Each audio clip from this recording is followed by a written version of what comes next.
I can see all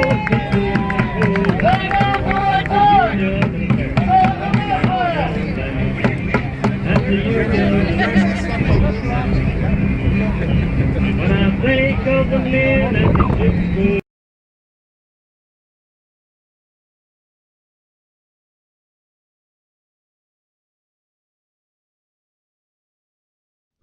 Hello, everybody, and welcome to the very first episode of the Illinois Workers Project. I am your host, David Luna, and today is January 31st, 2019. So, today I'm going to begin telling a story of immigrant caravans and why they're creating a border crisis in the United States. I'm going to begin by reading an excerpt from the chapter Central Americans Intervention Comes Home to Roost in Harvest of Empire, A History of Latinos in America by Juan Gonzalez.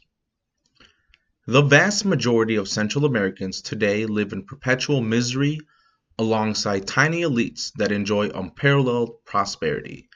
The average cat in the US eats more beef than the average Central American. In Nicaragua, 54% of the people have no safe drinking water. In Guatemala, 44% are illiterate, and Indians, who constitute half of the country's population, have an average lifespan of 48 years.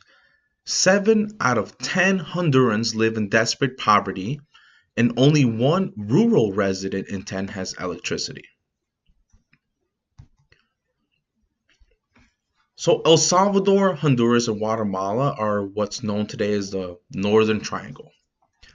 This is considered one of the most dangerous places in the world, where it's been infamously plagued with rampant street gangs, drug violence, corruption, and all sorts of environmental disasters. This area has one of the highest murder rates in the world, outside of designated war zones. And at one point, El Salvador had 2,003 murders in a little over 3 months, which is crazy. And Jacqueline May Rosemary Calmaquin, excuse if I didn't pronounce that correctly, but Jacqueline died from cardiac arrest caused by severe dehydration and shock a day after her dad decided to turn themselves over to the Border Patrol in the US-Mexico border in New Mexico. This little girl, she died, and according to the Trump administration, it was her father and her own fault. It was her own fault for dying. I'm not blaming the Border Patrol, but they were held for several hours in a remote Border Patrol station, and then they were put on a bus for a 90-minute ride to a larger processing station before, they even had the opportunity of some sort of medical attention for her symptoms, which was like vomiting. The girl was sick. There was something wrong, obviously wrong. But by the time the bus got there, she was dead. So this girl, and her father, they came from Alta Verapaz. It's a northern Guatemalan highland where small-scale farmers are being driven off their land. They're being driven off their land by land grabbers that work for the agro industry that produces sugar and biofuels. It's an example of why it's so hard to distinguish between why these people are living. Is it security, economic reasons, or is it both? But a lot of the men responsible behind these land grabs, they're either active or retired military officers. So one can imagine, they're probably bullying these farmers. A lot of them are deeply involved in organized crime, and there's really no way for these poor peasant families to stand up against these criminals. When communities fight back against the land grabbers, their leaders are killed. We've seen in just the past year almost 24 community leaders have been assassinated. That's 24 leaders in a year, in these poor regions. So Guatemala's long civil war can be traced back to the early 1950s. There was a 1954 military coup that overthrew Jacobo Arbenz. He was democratically elected president that was popular. He was all for the Guatemalan people. He wanted to kind of redistribute in a fair way their own land. He thought that the Guatemalans should own a lot of their land, but the Americans, of course, didn't like this. They sent the CIA to organize a coup and remove Arbenz from office. And with the help of the U.S. Green Berets, they bribe military officials. They take over the radio stations, distribute millions of anti-government leaflets, and then replace Arbenz with a general who supports the United Fruit Company or the Chiquita banana brand. So the CIA's actions ignite a civil war that lasted over 40 years and claimed the lives of over 200,000 people. So that's Guatemala. That's Guatemala. That's where the girl came from. And now we have a national spotlight on what's going on at the border with the U.S. and Mexico. These heartbreaking images of all these Central American children being separated from their parents, and they're being held in these cages, they're being imprisoned, and it's all a consequence of Trump's zero tolerance policy, which I kind of get the idea behind. There should be no unauthorized entry into the country. You could do it the right way, right? It's pretty funny, but I'm going to get to that in a moment. So now we have 2,300 children that have been separated from their families. And,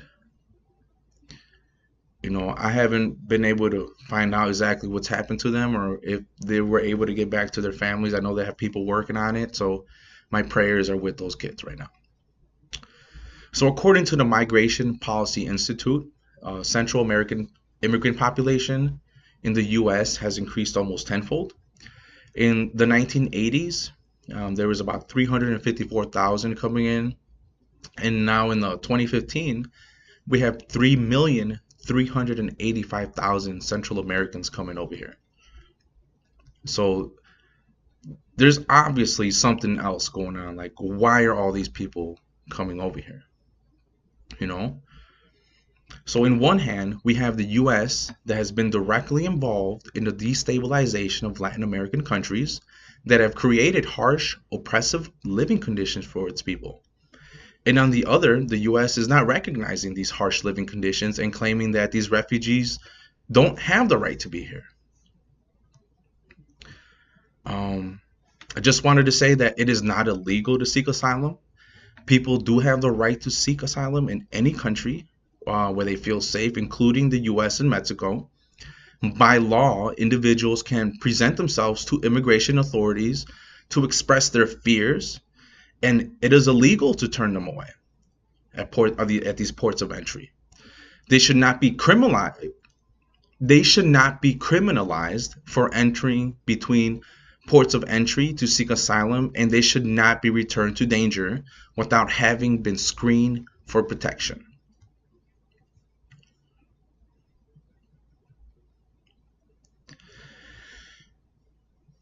We do not let migrants into the country, even though we have had a hand at fueling all this unrest and in their homelands. The history of U.S. intervention and involvement in Central America is a story of destabilization, bloodshed, and a vicious cycle of the export of violence and control over the country's natural resources. The U.S. history of intervention and occupation spans almost 200 years, from Cuba, Haiti, Chile, Venezuela, Nicaragua, Panama. The U.S. was there. So in 1823, President James Monroe passed what's called the Monroe Doctrine. It's basically declares all of Latin America to be under the U.S. sphere of influence, which gives the Americans, the U.S., the right to intervene militarily across the whole continent. And this kicks off what's known as the Banana Wars between 1898 and 1934, where the U.S. military fought to reassert American power and monopoly over plantations in Central America, Mexico, and the Caribbean. And to add insult to injury, we have Theodore Roosevelt, Teddy, in 1904 declaring the U.S.'s right to exercise an international police power in Latin America, and which would cut deeply into the region, leaving scars that last for generations to come. This is known as or characterized as the Roosevelt Corollary to the Monroe Doctrine. So land in Central America was pretty fertile, and there were a lot of U.S. corporations that had established businesses there. And those interests were constantly protected. Anytime there was any sort of attempt to level off some of the inequality in these regions, these business interests would run to the U.S. and they would step in and interfere through coups or military intervention. This happened throughout all of the 1900s. So going back to the Banana Wars, there was a U.S. invasion of Nicaragua. In 1912 to 1933, it was a 21-year-long American occupation. And the only reason it ended because we had the Great Depression, and we had a rebellion that started. There was a guy named Augusto Sandino, which forced them to withdraw. He was a revolutionary. He's still celebrated in Nicaragua today, and was eventually assassinated in 1934 by the National Guard led by General Anastasio Somoza Garcia. Somoza is another interesting character. He comes from an affluent background. He studied in the U.S., came back, joined the ranks as an interpreter, and worked his way up to lead the police in that state. So Somoza and his family will continue to rule Nicaragua under a brutal dictatorship for over 50 years. Sandino's revolutionary legacy, though, it kept on living, and there was a group that adopted his beliefs, a left-leaning Sandinista front, which will become the greatest opposition to the dictatorship. So in the early 1980s, there was a wave of leftist Cuban Soviet aligned movements. They were vying for power in Nicaragua and El Salvador. And the Sandinista National Liberation Front, which was founded in 1961, they were a far left revolutionary group opposed to the Somoza government, the dictator. They were friendly with the USSR at that time. So we have President Jimmy Carter that was, dabbling in their politics, of course, and rightfully so. But, him and Reagan end up supporting a group called Los Contras, which is a more moderate group. It's like 500 rebels. They're, they really, really instilled fear in thousands of people, and they killed who knows how many people they killed. So that wasn't the best chapter of American intervention, for sure.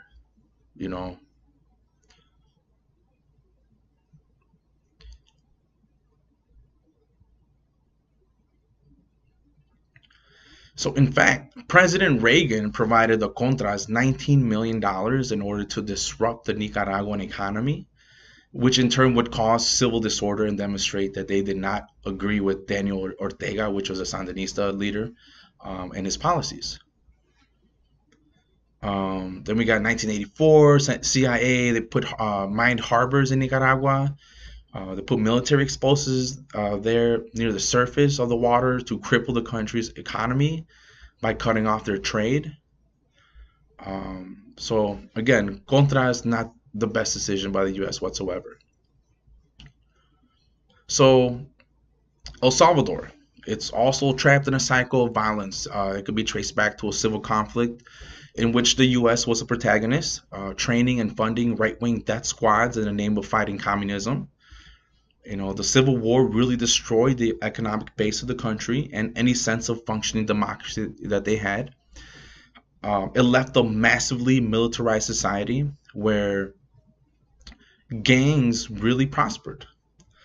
And the MS-13s, constantly referred to by Trump, were actually a U.S. import. They were founded and began in Los Angeles, California, by immigrant El Salvadorians that ended up being deported back to their countries and really influenced those communities and grew so fast. It's another instance of unintended consequences which have rubbed salt into Central America's wounds.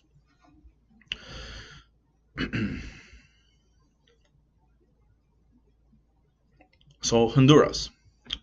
Going back to the 1920s and 30s, the U.S. installs a dictator, Manuel Bonilla, that gave away most of the country's assets and resources to two companies, American Foods, now known as the Dole Food Company, and United Fruit Company, the Chiquita Banana brand.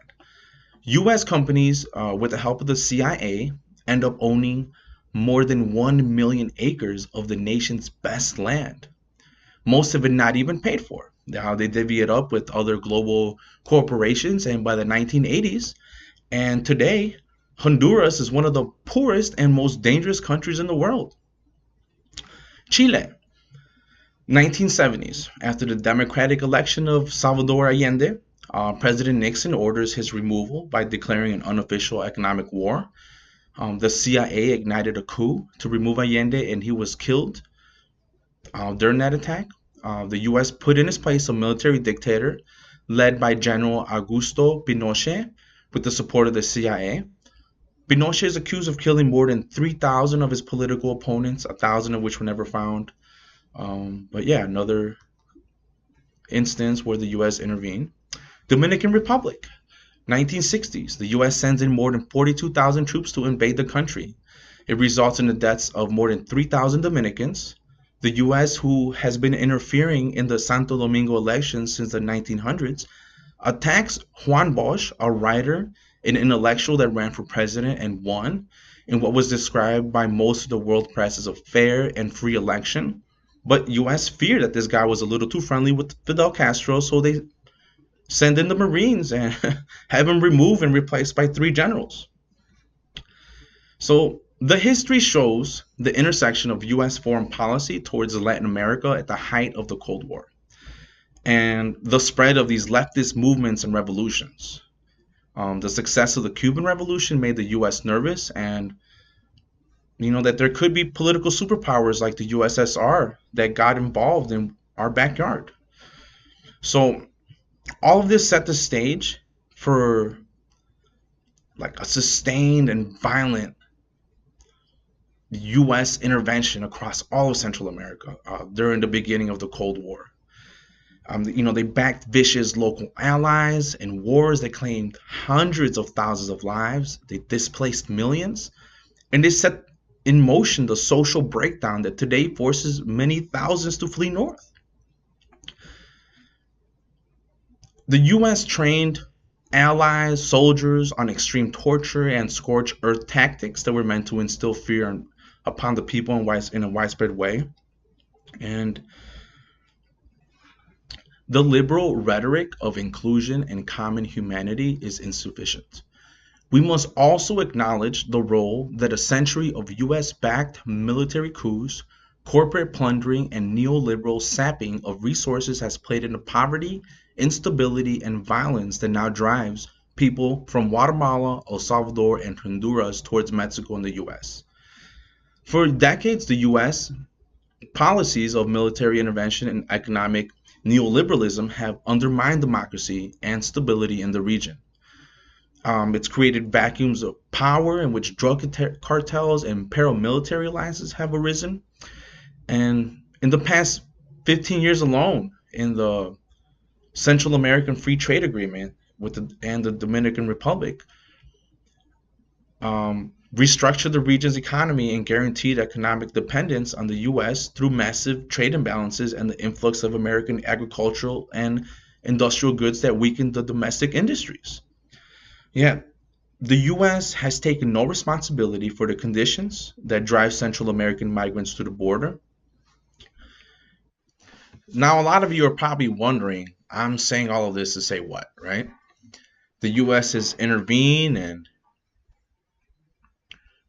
I've made a lot of direct references of many Latin American countries responsible for the influx of immigrants coming over here.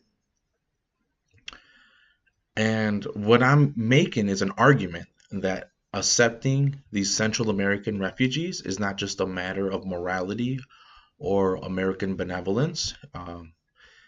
It might be better described as a matter of reparations. Hey, you guys, make sure to like, comment, subscribe. Let me know your thoughts on the podcast. Thank you for having me. This is the Illinois Workers Project, an educational platform meant to engage the community on pertinent issues that will be affecting our families in the immediate future. Thank you, and I hope you have a great night.